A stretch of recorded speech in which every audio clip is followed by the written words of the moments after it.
Hello friends, welcome back to my channel পিউস world. আজকের রেসিপিটা আমাদের সবার খুব চেনা আলু পনিরের কষা।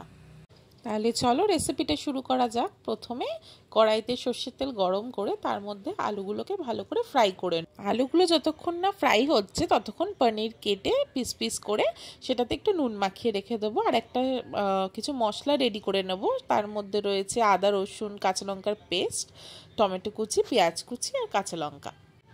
আলুটা একটু নরম হয়ে আসলে তার মধ্যে দিয়ে দেবো হলুদ। আলুটা ফ্রাই হয়ে গেলে সেই তেলে ভালো করে পনিরগুলোকে লাল লাল করে ভেজে নেব।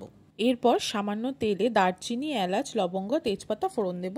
আর আগে থেকে কেটে রাখা পেঁয়াজ স্লাইসগুলোকে অ্যাড করে দেবো। দিয়ে ভালো করে লাল লাল হওয়া পর্যন্ত এটাকে ভাজবো। ভাজার পরে আগে থেকে যেটা পেস্ট করে রেখেছিলাম আদা, রসুন আর কাঁচা লঙ্কার যে পেস্টটা সেটা অ্যাড করে সেটাকে ভালো করে ফ্রাই করে নেব। আর তার মধ্যে অ্যাড করে দেবো কেটে রাখা টমেটো। আর টমেটোটা গলে যাওয়ার জন্য নুন অ্যাড করে দেবো। এরপর একে একে মশলাগুলো অ্যাড করে দেবো, যেমন হলুদ গুঁড়ো, লঙ্কার গুঁড়ো, কাশ্মীরি লঙ্কার গুঁড়ো আর ধনে গুঁড়ো।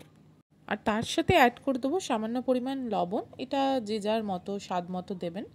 দেওয়ার পরে মশলাগুলোকে সমস্ত একসাথে ভালো করে মিশিয়ে নেব। মিশিয়ে নিয়ে ভালো করে মশলাটাকে ফ্রাই করে নেব যতক্ষণ না তেল ছেড়ে আসছে।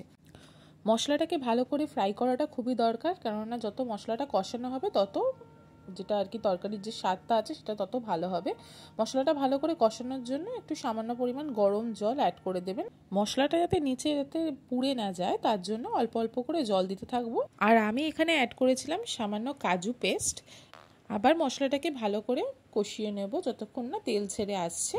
এরপর ভেজে রাখা আলুটাকে এর মধ্যে অ্যাড করে দিয়ে ভালো করে কষাবো যতক্ষণ না একটা ভালো স্মেল চলে আসছে।